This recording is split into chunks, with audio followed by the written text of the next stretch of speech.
नमस्कारम सद्गुरु। क्या आप बता सकते हैं ऑरा क्या होती है? क्या? Aura, AURA, aura. ओह,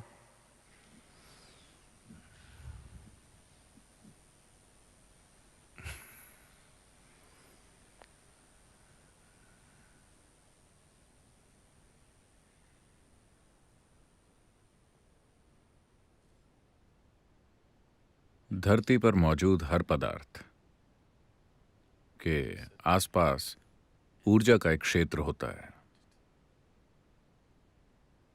या धरती पर जिसे आप एक पदार्थ की तरह देखते हैं वो असल में ऊर्जा है। ये एक वैज्ञानिक तथ्य है कि पूरा अस्तित्व बस ऊर्जा है। ऊर्जा के एक हिस्से ने खुद को स्पंदन के खास स्तर में प्रकट किया है जो इसे एक भौतिक आकार देता है।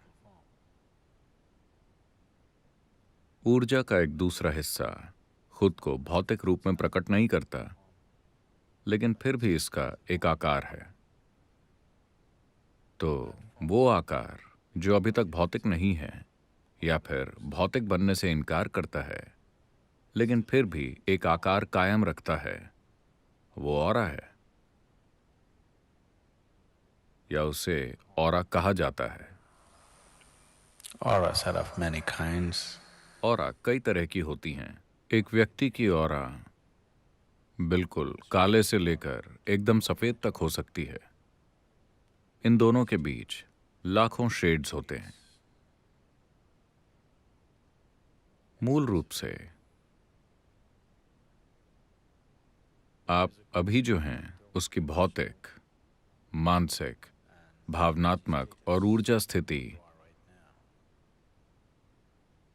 एक तरह से आपकी ऑरा के द्वारा दर्शाई जाती है या ये ऑरा में दिखती है। इसके बारे में बहुत सारी विचित्र बातें कही जा चुकी हैं, खासकर आज की न्यू एज कम्युनिटी के द्वारा। इसमें से काफी कुछ काल्पनिक है, लेकिन इसमें थोड़ी सच्चाई भी है।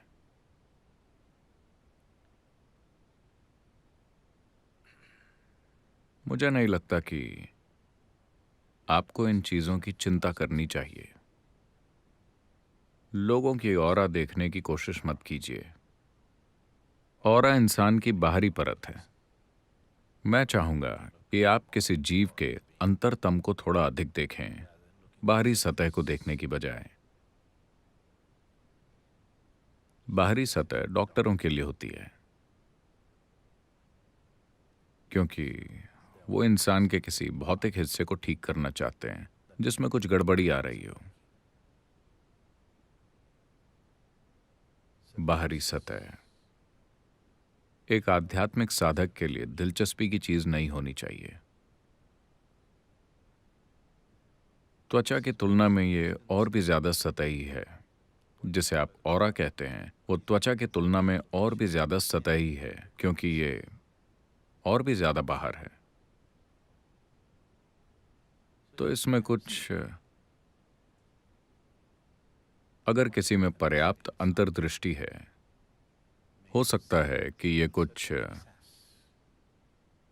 आपको उस व्यक्ति की प्रकृति तक थोड़ी पहुंच दे, लेकिन आप उस इंसान के केवल मनोवैज्ञानिक, भावनात्मक और भौतिक ढांचों को देख रहे हैं।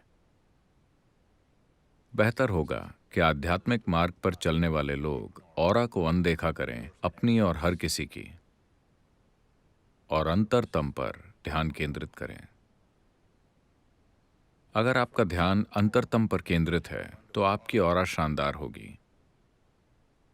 अगर आप सतह पर ध्यान केंद्रित करते हैं तो आपकी ऑरा दयनीय होगी। तो ऑरा को मत देखते रहिए, दूसरे लोगों की और अपनी।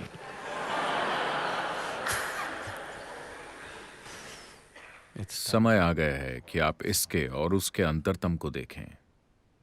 अगर आप इसके अंतरतम को देखते हैं तो स्वाभाविक रूप से आप हर चीज के अंतरतम को देखेंगे, क्योंकि अंतरतम में ये और वो नहीं होता। अंतरतम में सिर्फ ये होता है।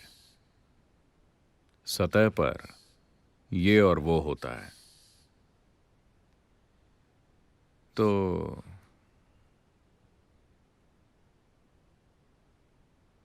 लोग कहते हैं कि सुंदरता स्किन डीप होती है। हाँ, कुछ तरह की सुंदरता स्किन डीप होती है। आपको वो व्यक्ति अच्छा नहीं लगेगा जिसकी त्वचा छील दी गई हो। अगर आपको किसी की त्वचा छिली हुई दिखी तो आपको नहीं लगेगा कि वो सुंदर है, चाहे वो वही इंसान हो। उस तरह से हाँ,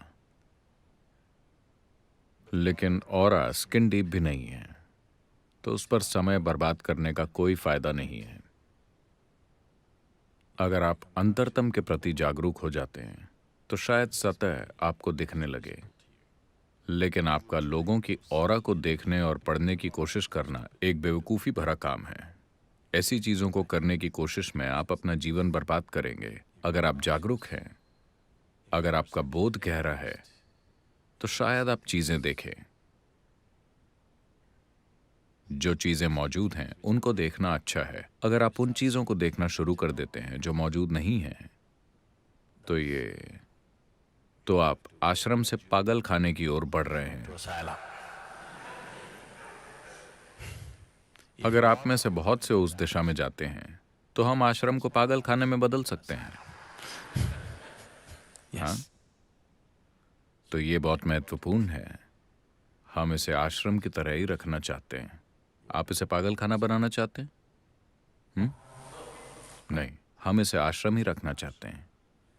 अगर आप इसे आश्रम की तरह रखना चाहते हैं तो आपको अंतरतम पर ध्यान केंद्रित करना चाहिए, न कि सतह पर।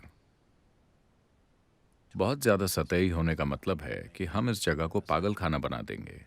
हर तरह के सनकी जो विश्वास करते हैं कि वो आध्यात्मिक हैं, धरती पर इस तरह के बहुत हैं। वो सबसे बड़ी बाधा हैं जो दूसरों को आध्यात्मिकता की तलाश से रोक देते हैं। इस तरह के कई सारे संख्यों की वजह से सही सोच रखने वाले समझदार लोग आध्यात्मिकता से कोई भी वास्ता नहीं रखना चाहते। तो